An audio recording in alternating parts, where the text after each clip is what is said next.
Morning student, welcome back to your Hindi class. Okay, हम लोग हिंदी 1 पढ़ रहे हैं। आपकी पुस्तक है हिंदी व्याकरण एवं रचना। आई होप कि आपने पुस्तक और पेंसिल हाथ में ले लिया होगा। हम लोग इसमें पार्ट 1 यानी लेसन नंबर 1 कंप्लीट कर लिए हैं। लेसन नंबर 1 कंप्लीट कर लिए हैं। ये आपकी विषय सूची है, पेज नंबर 6।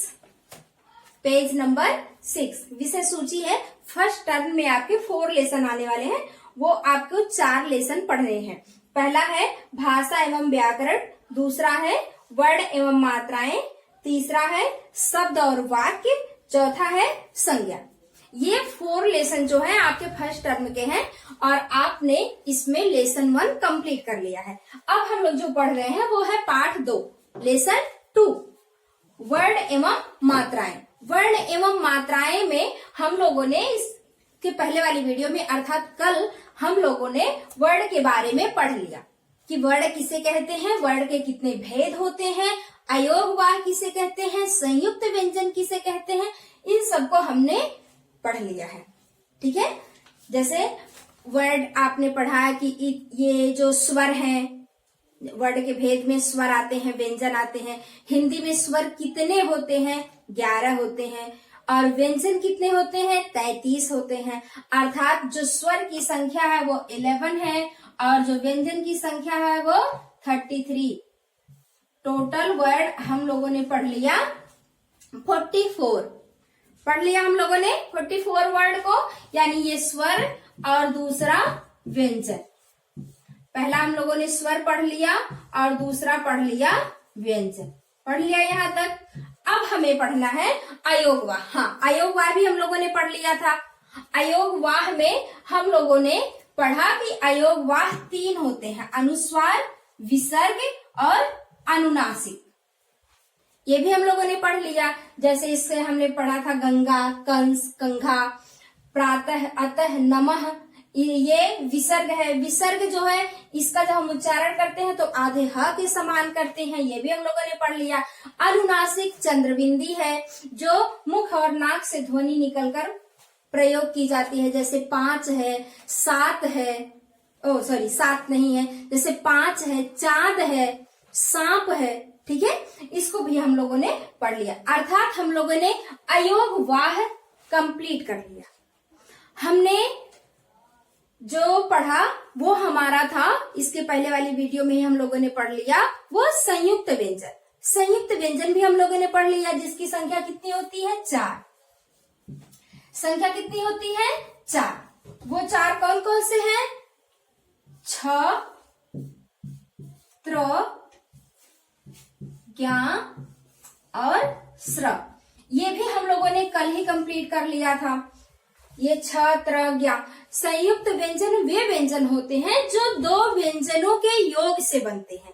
जो व्यंजन 2 व्यंजनों के योग से, यानी जो व्यंजन 2 व्यंजनों को मिलाकर जोड़कर बनाए जाते हैं, वे कहलाते हैं संयुक्त व्यंजन। जैसे इसको हम लोगों ने कल पढ़ा था, क में हलंत का चिन्ह, फिर स।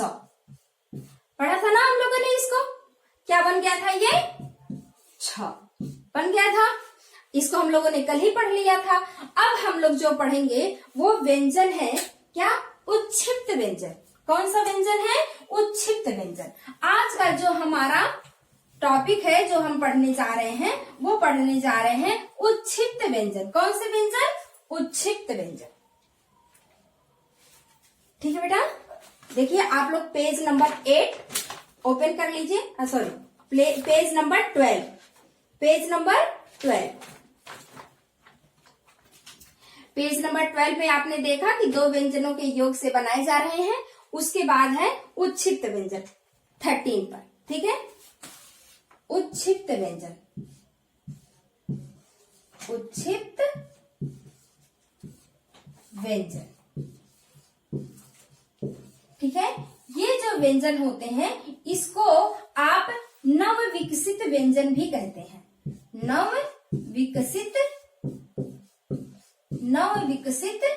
व्यंजन। ठीक है, और इसको और भी नाम से जानते हैं, वो है अतिरिक्त व्यंजन। कौन सा व्यंजन? अतिरिक्त व्यंजन। ठीक है बेटा, इसको अतिरिक्त व्यंजन भी कहते हैं। तो यदि आपकी मतलब पुस्तक में तो नहीं है, यदि आपसे कहीं और भी आपको दिखे कि उच्छिष्ट व्यंजन को और क्या क्या कहते हैं, तो नवविकसित व्यंजन भी कहते हैं, उसको अतिरिक्त व्यंजन भी कहते हैं।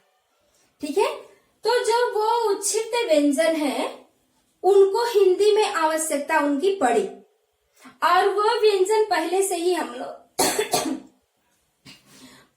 ही हम लोग उसको उसमें पढ़ लिए थे व्यंजन में, परंतु यहाँ उच्छिष्ट का उसका अपना अलग है। ठीक है, तो ये जो व्यंजन है वो है ये ड़ और ढ़, ये दो व्यंजन है। जो उच्छिष्ट है ये दो व्यंजन ही है, ड़ और ढ़। इसको हम लोग किसमें पढ़ चुके हैं, व्यंजन में पढ़ चुके हैं, परंतु उसके नीचे क्या ये बिंदी नहीं थी। जब इसमें बिंदी लगाकर इसका प्रयोग किए जाने लगा तब इसको अलग से अतिरिक्त व्यंजन में रख दिया गया। किस श्रेणी में रख दिया गया, अतिरिक्त व्यंजन की श्रेणी में रख दिया गया। अभी हम आपको यहाँ बता दे रहे हैं कि जैसे ट, ठ, ड, ढ, ड़, ये वाला जब आप लाइन पढ़ते हैं तो यहाँ पर आप इसको इन दो व्यंजनों को पढ़ते हैं, परंतु ये व्यंजन है जो अपने मूल रूप में यहाँ पर प्रयोग किए जा रहे थे, परंतु हिंदी में जब इसकी आवश्यकता पड़ी तो इसको बाद में यहाँ लाया गया, इसलिए इसका नाम उच्छिष्ट या अतिरिक्त व्यंजन पड़ा, नवविकसित व्यंजन, अर्थात इसको फिर से इसको विकसित किया गया, अलग से इसको प्रयोग किया गया। ठीक है, तो ये आपके हैं दोनों उच्छिष्ट व्यंजन। कौन से व्यंजन, उच्छिष्ट व्यंजन। ठीक है, जैसे आपको इसको प्रयोग करके आप शब्द भी बनाते हैं, जैसे पढ़ना, क्या पढ़ना, यदि आप इसके नीचे बिंदी नहीं लगा रहे तो ये हो जाएगा पढ़ना। क्या हो जाएगा, पढ़ना। लेकिन जब आप इसके नीचे बिंदी लगाएंगे तो ये उच्छिष्ट व्यंजन हो जाएगा और ये हो जाएगा पढ़ना। क्या बन जाएगा, पढ़ना। जैसे पेड़, देखिए बेटा, जब आप इसके नीचे बिंदी नहीं लगाएंगे तो ये व्यंजन है, ये वाला व्यंजन है, तो ये बन जाएगा पेड़। क्या बनेगा, पेड़। लेकिन जब आप इसके नीचे बिंदी लगा देंगे तो ये हो जाएगा क्या, पेड़। क्या बन जाएगा, पेड़। यानी ये जो दोनों वर्ड हैं ये आपके अतिरिक्त व्यंजन में आ गए। समझ में आया? आई होप कि आपको ये समझ में आ गया होगा। देखिए आपकी पुस्तक में दिया है, हिंदी भाषा में ड़ और ढ़ वर्णों का भी समावेश किया गया। इन्हें उच्छिष्ट व्यंजन कहते हैं। इनसे कोई शब्द शुरू नहीं होता, बल्कि ये वर्ड शब्द के बीच में या अंत में आते हैं। कहने का मतलब ये है कि ये जो दोनों वर्ड हैं, इनका प्रयोग करके हम शुरू में प्रयोग करके इनसे शब्द नहीं बना सकते। जैसे यहाँ पर प लिखे हैं ना, यहाँ पर हम इन दो वर्णों का प्रयोग करके कोई शब्द निर्माण नहीं कर सकते। इनका प्रयोग या तो बीच में या तो बाद में ही किया जा सकता है। ठीक, आई होप कि आपको ये समझ में आ गया होगा, है ना। उसके बाद हम लोग पढ़ेंगे वो है हलंत। हलंत हम लोग पढ़ रहे थे, जब वो क्या पढ़ रहे थे, वर्ड पढ़ रहे थे, उसमें हमने हलंत का थोड़ा सा प्रयोग और हलंत के थोड़े से प्रयोग के बारे में और उसके चिन्ह के बारे में बता दिया था। लेकिन यहाँ पर हम लोग उसको विस्तार पूर्वक जानेंगे। आपकी बुक में यहाँ नोट में लिखा हुआ है, देखिए आप लोग, हलंत। क्या, हलंत। अब हम लोग यहाँ पढ़ेंगे हलंत के बारे में कि हलंत किसे कहते हैं, कौन सा चिन्ह है जो हलंत कहलाता है। ठीक है बेटा, व्यंजन वर्णों के नीचे लगाई जाने वाली तिरछी रेखा। व्यंजन वर्णों के नीचे, कौन से वर्ड, व्यंजन वर्ड। जो वर्ड स्वर की सहायता से बोले जाते हैं वही व्यंजन कहलाते हैं। व्यंजन वर्णों के नीचे लगाई जाने वाली ये तिरछी रेखा हलंत कहलाती है। क्या कहलाती है, हलंत कहलाती है। ठीक है बेटा, देखिए आपकी बुक में दिया है कि व्यंजन वर्णों के नीचे लगाई जाने वाली तिरछी रेखा हलंत कहलाती है। जब हम लिखते हैं क, यहाँ लगा देते हैं हलंत, लिखते हैं ख, हलंत, ग, हलंत, यहाँ आपने लगा दिया। यानी कि क्या, व्यंजन है ये स्वर रहित है, यानी स्वर के बिना है, इसमें स्वर नहीं है। ठीक, अब अगर आप इसको पूरा लिख रहे हैं क ख ग, तो ये जो वर्ड है ये आपके स्वर सहित है, अर्थात इसमें ये वाला स्वर जो आ है ये इसमें क्या है, छिप गया, इसमें आ गया। जब हम हलंत का प्रयोग वहां उस वर्ड पर करेंगे तो वो जो वर्ड है वो हलंत का प्रयोग करेंगे तो वो वर्ड स्वर रहित है, हलंत का प्रयोग नहीं करेंगे तो वो वर्ड क्या कहलाएगा, स्वर सहित कहलाएगा। आई होप कि आपको इतना समझ में आया। अब हम लोग जानते हैं कि ये जो हलंत है इसका प्रयोग क्या है और इसका महत्व क्या है। ठीक है, इसका क्या महत्व है ये हम लोग समझेंगे। महत्व देखते हैं तो आपको बताएं बेटा कि जो व्यंजन पाई वाले नहीं होते हैं, जो व्यंजन पाई मीन्स ये खड़ी पाई, जो व्यंजन पाई वाले नहीं होते हैं, यदि उनको लगाकर हम कोई शब्द बनाते हैं, यदि उनका उस शब्द में आधा प्रयोग किया जाना है, यदि उस वर्ड का प्रयोग उस शब्द में आधा किया जाना है तो उस वर्ड के नीचे हम हलंत का प्रयोग करते हैं। यदि हम हलंत का प्रयोग वहां नहीं करते हैं तो वो वर्ड पूरा नहीं होगा। जैसे आपको लिखना है द्वारा, क्या लिखना है, द्वारा। आप अगर यहाँ पर हलंत का प्रयोग किए तो ये लिखा गया द्वारा। यदि हलंत का प्रयोग यहाँ नहीं किए तो ये क्या बन गया, दवारा। क्या बन गया, दवारा, जो कि क्या है, अशुद्ध है। ठीक है, तो आपको यहाँ हलंत का प्रयोग करके ये स्पष्ट करना है कि हमने शुद्ध लिखा। ये हलंत का अपना महत्व है। ये जो वर्ड है ये सारे वर्ड ड़ को छोड़कर, इसको छोड़कर ये सारे वर्ड बिना पाई वाले हैं।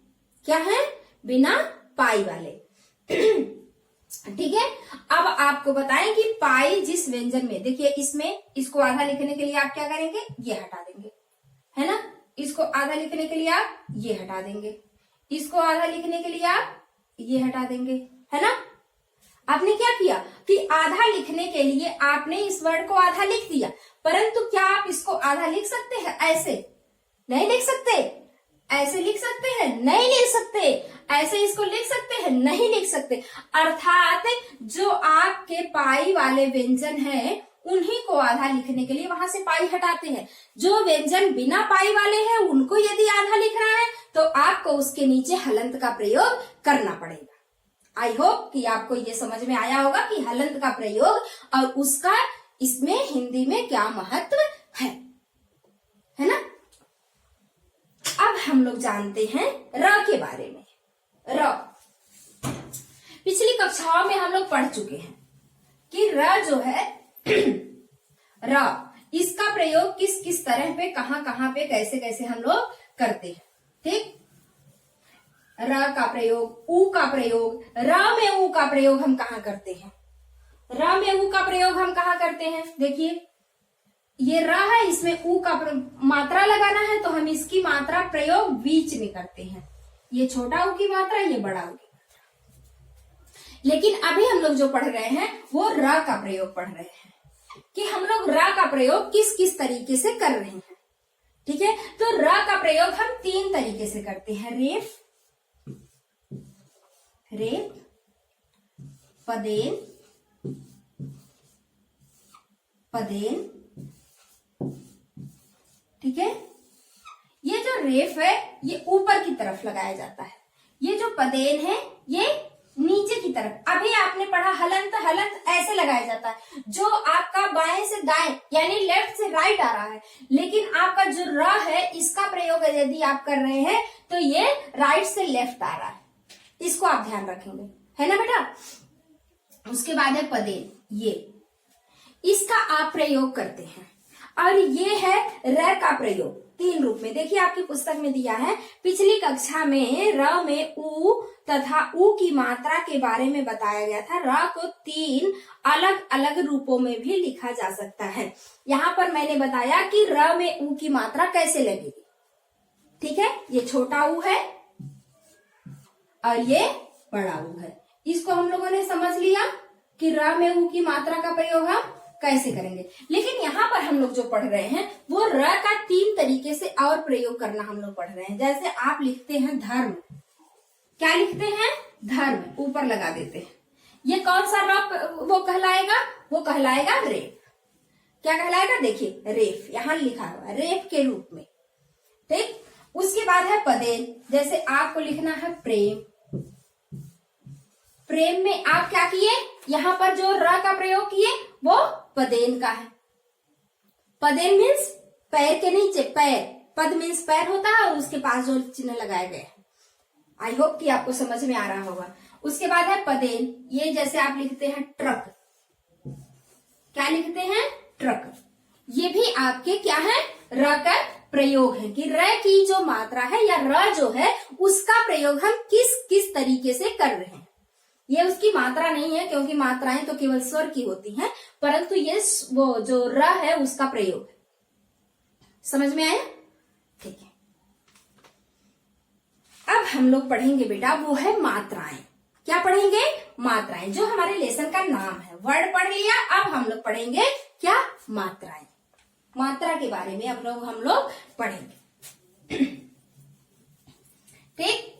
तो मात्राएं किसे कहते हैं और वो कौन कौन सी मात्राएं हैं जिसका प्रयोग हम अपने हिंदी में करते हैं, ठीक।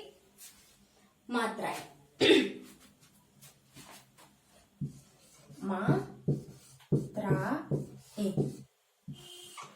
मात्राएं, आपको बताएं कि स्वर कितने होते हैं, आपको पता है स्वर कितने होते हैं, स्वर कितने बताएं हिंदी में, 11 बताएं, कितने बताएं, 11 बताएं, ठीक है। ये देखिए अ, आ, इ, ई, उ, ऊ, री, ए, ऐ, ओ, औ, ठीक। ये आपके 11 स्वर हैं, ये आपके 11 स्वर हैं, ठीक। अब हम लोग मात्राएं हैं, इसकी तो कोई मात्रा नहीं होती, होती है क्या, नहीं होती। क्यों, क्योंकि यह स्वयं ही सब में मिला हुआ है, सभी व्यंजन में यह स्वयं मिला हुआ है, इसलिए इसकी कोई मात्रा नहीं होती है। इसकी मात्रा है बेटा ये, आप जानते हैं और लिखते हैं, प्रयोग भी करते हैं। इसकी मात्रा है ई, इधर से लगाई जाती है, जो बड़ी ई की मात्रा इधर से लगाई जाती है, छोटा ऊ की मात्रा इधर से लगाया जाता है, बड़ा ऊ का मात्रा इधर से लगाया जाता है, री की मात्रा ऐसे लगाया जाता है, ए की मात्रा ऐसे लगाया जाता है, ये ऐ की मात्रा है, ठीक। ये ओ की मात्रा है और ये औ की मात्रा है।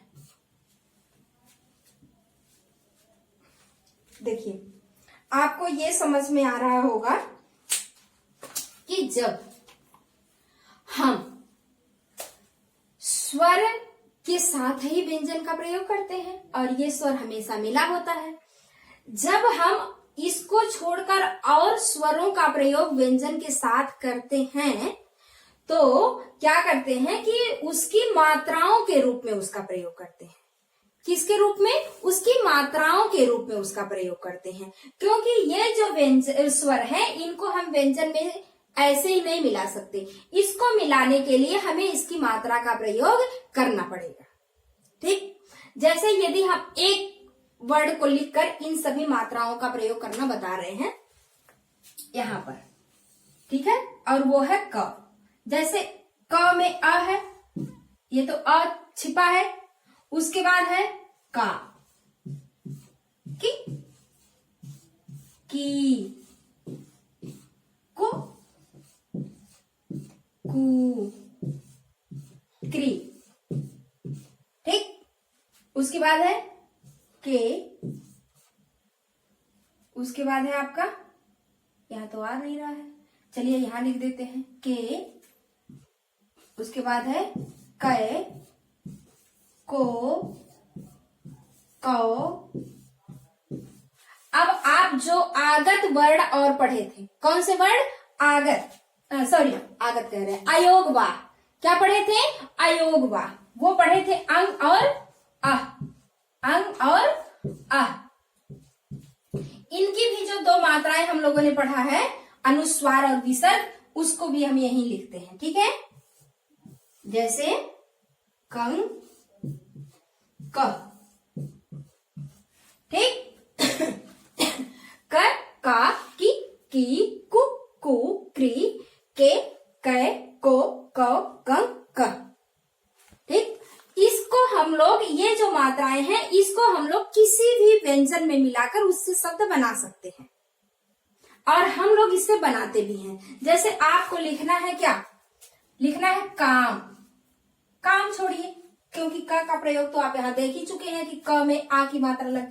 जैसे आपको लिखना है नाम, तो आप यहाँ पर न में आ की मात्रा का प्रयोग कर रहे हैं, तो ये आपकी मात्राएं हैं। समझ में आया? देखिए, ये आपकी जो पुस्तक है यहाँ पे लिखा हुआ है। ठीक है, ये पेज नंबर 12 ओपन कीजिए। किसी व्यंजन में स्वर को मिलाते समय, किसी व्यंजन में स्वर को मिलाते समय इन स्वरों का मूल रूप नहीं लिखा जाता, बल्कि इनके चिन्हों को मिलाया जाता है, बल्कि इनके चिन्हों को मिलाया जाता है। इन्हीं चिन्हों को मात्रा कहते हैं। ठीक है, इन्हीं चिन्हों को क्या कहते हैं? मात्रा कहते हैं। हम लोग एक दो उदाहरण देखकर ये जान लेते हैं कि मात्राएं कौन कौन सी हैं और कहाँ कहाँ पर प्रयोग की जा रही हैं। जैसे आप लिखते हैं क्या? माता। क्या लिखते हैं? माता। आप देख रहे हैं कि यहाँ पर आपने आ की मात्रा का प्रयोग किया है, आ की मात्रा का प्रयोग किया है, आ का नहीं किया है। इसका प्रयोग आपने नहीं किया है, बल्कि उसकी मात्रा का प्रयोग किया है। ठीक है, जैसे म प्लस आ प्लस त प्लस आ, माता। ठीक, उसके बाद आप जैसे लिख देते हैं दिन। क्या लिखते हैं? दिन। जैसे आज कौन सा दिन है, तो ये आप देख रहे हैं कि यहाँ पर ई की मात्रा का प्रयोग किया रहा है। कौन सी ई? छोटी ई की मात्रा का प्रयोग। जैसे आप लिखते हैं कि द हलंत का चिन्ह प्लस छोटी ई प्लस न हलंत प्लस अ, क्योंकि ये जो अ है ये सभी व्यंजन में पहले से रहता है, इसलिए इस आ को हम यहाँ लिख रहे हैं, क्योंकि यहाँ हलंत लगा है। ठीक है, जैसे ये द है, द में ई की मात्रा, द में ई की मात्रा का प्रयोग। ठीक, उसके बाद है आप लिख रहे हैं जैसे फूल, इसका भी हम लोग वर्ड विच्छेद कर लेंगे। जैसे आप लिख रहे हैं पुल, छोटा ऊ की मात्रा। ठीक, तो इस तरह जो व्यंजन होते हैं, आ को छोड़कर जितने स्वर होते हैं, वे व्यंजन में जब प्रयोग किए जाते हैं व्यंजन के साथ, तो वो स्वयं ना आकर उनकी मात्राओं का प्रयोग किया जाता है। कभी कभी आपको बताएं कि ये जो स्वर होते हैं, इनका प्रयोग अपने स्वयं रूप में भी ये करते हैं। जैसे अगर इनका प्रयोग व्यंजन में ना मिलाकर, व्यंजन के मतलब उसमें ना मिलाकर इसका प्रयोग हम करते हैं, तो जैसे हम लिखते हैं आम, तो आ जो यहाँ है, ये आप देखेंगे कि यह किसी व्यंजन में मिलाया नहीं गया है ना? ये किसी व्यंजन में मिलाया नहीं गया है, यह स्वयं से एक शब्द बनाया है। समझ में आया? स्वयं से एक शब्द बनाया है। जैसे इमली,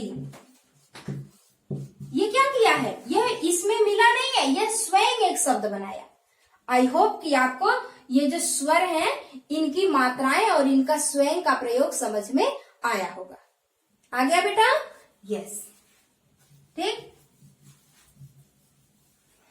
अब हम लोग ये जान ले, देखिए यहां दिया है कि कौन कौन सी मात्राएं हैं। देखिए, व्यंजन के साथ मात्राओं का प्रयोग, जैसे क, का, की, कु, क्री, के, कै, को, कौ। कंग कह भी आप कहते हैं, कंग कह। जैसे आपको लिखना है क्या? कंस लिखना है, तो आप ऊपर अनुस्वार लगाते हैं। ठीक, नमः लिखना है तो आप यहाँ विसर्ग लगाते हैं। ठीक ठीक है बेटा, समझ में आ गया होगा। तो ये आपके ये हो गए, मात्राएं हो गई। उसके बाद हम लोग ये जान ले कि हिंदी भाषा में कुछ उर्दू वर्ड जैसे ज, फ और अंग्रेजी के आ को भी स्थान दिया गया है। इनको कहते हैं आगत वर्ड। कौन से वर्ड कहते हैं? आगत वर्ड। वर्ड को अक्षर भी कहते हैं, वर्ड को अक्षर भी कहते हैं। अब हम लोग जान लेते हैं कि जो वर्ड हैं, ये जो बाहर से आए हैं और इसका हिंदी में प्रयोग हुआ है वो कौन से वर्ड हैं। देखिए वो है ज, फ, और ये जो वर्ड है बेटा, इनके नीचे क्या लगा होगा? यहाँ बिंदी लगी होगी, यहाँ बिंदी लगी होगी। इनको आगत वर्ड कहते हैं। क्या कहते हैं? आगत वर्ड। इनका प्रयोग आप हिंदी में करते हैं। आ है अंग्रेजी का अ, ये वाला, इसमें चंद्र बिंदी, ये केवल चंद्र है, इसमें बिंदी नहीं है, ये ध्यान रखेंगे। ये केवल चंद्र, जैसे आप लिखते हैं कॉलेज, क्या लिखते हैं? कॉलेज। तो कॉलेज में वहां ऊपर क्या लगाते हैं? चंद्र लगाते हैं। यही आपके जो अंग्रेजी के शब्द हैं, ये वर्ड है, ये अंग्रेजी शब्दों के साथ लगाया जाता है। समझ में आया? उसके बाद ये आपके उर्दू के हैं। उर्दू का प्रयोग आप इन शब्दों का भी प्रयोग करते हैं, जैसे सजा। क्या? सजा। ये जो सजा है यहां पर आप लगाए हैं, इसका मतलब होता है दंड। ठीक है? और एक सजा होता है ऐसे, ये है सजावट, यहां आप बिंदी नहीं लगाए। तो ये उर्दू शब्द है, और उर्दू शब्द, ये जो उर्दू वर्ड आए हुए हैं, इनका प्रयोग किया जाता है उर्दू शब्दों में। इनको आगत वर्ड कहते हैं। ठीक? और एक और विशेष बात कि वर्ड को तो आप जानते हैं कि ध्वनि कहते हैं, लेकिन वर्ड को अक्षर भी कहते हैं। क्या कहते हैं? वर्ड को अक्षर भी कहते हैं। ठीक है? वर्ड जो वह छोटी से छोटी ध्वनि जिसके टुकड़े नहीं किए जा सकते, वे वर्ड कहलाते हैं। यही ना आपने पढ़ा था, वह छोटी से छोटी ध्वनि जिसके टुकड़े नहीं किए जा सकते, वे क्या कहलाते हैं? वर्ड कहलाते हैं। तो उन्हीं वर्डों को और क्या कहते हैं? अक्षर भी कहते हैं। क्या कहते हैं? अक्षर। किसी व्यंजन में आ को मिलाते समय उस पर लगा हलंत हटा दिया जाता है। मैंने आपको पहले बताया है कि जब हम कोई व्यंजन लिखते हैं, यदि उसमें हलंत लिखा हुआ है तो वहां पर आ नहीं है। यदि आ उसमें हम मिला रहे हैं तो आ को मिलाते समय हम वहां से हलंत हटा देंगे। ये विशेष में आपके दिया हुआ है। यहाँ पर आप लिख रहे हैं क, और क में आप देख रहे हैं कि हलंत का प्रयोग किया गया है। ठीक? अब जब आप इसको स्वर के साथ यानी इस आ के साथ प्रयोग कर रहे हैं तो आप इसके नीचे से हलंत हटा देंगे। यहाँ पे आपने हटा दिया। समझ में आया बेटा? तो आपका ये लेसन भी आज हुआ कंप्लीट। आप देख रहे हैं कि आपने सब पढ़ लिया। जैसे आपने पढ़ लिया, देखिए वर्ड पढ़ लिया, वर्ड किसे कहते हैं, वर्ड के कितने भेद होते हैं, वर्ड के 2 भेद होते हैं, स्वर और व्यंजन।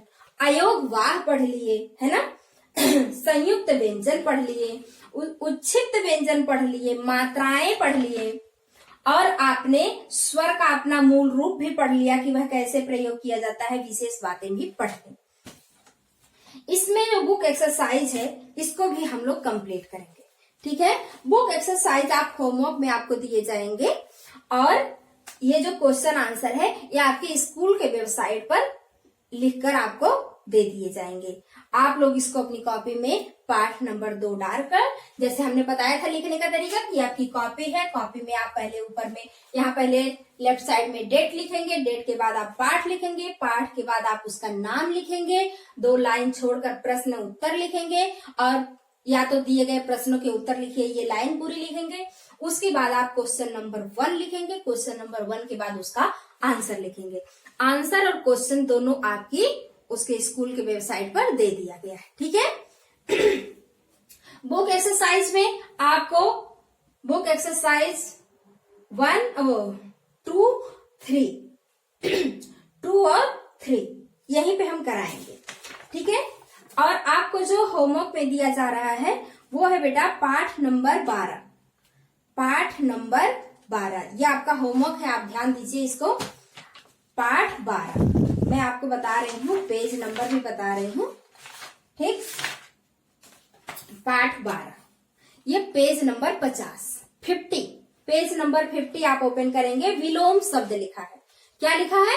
विलोम शब्द। यहाँ है अमृत से लेकर साहसी तक, यानी 1 to 10 1 से 10 तक के जो विलोम है इसको आप अपनी कॉपी में नोट करेंगे अच्छे से सुंदर राइटिंग में और लर्न करेंगे। ओके, आई होप कि आपको पाठ 2 समझ में आ गया होगा और इसके बारे में आप अच्छे से जान लिए होंगे। एक बार आप इसको फिर लिखिएगा, पढ़िएगा और समझिएगा। ओके, थैंक यू, बाय बेटा।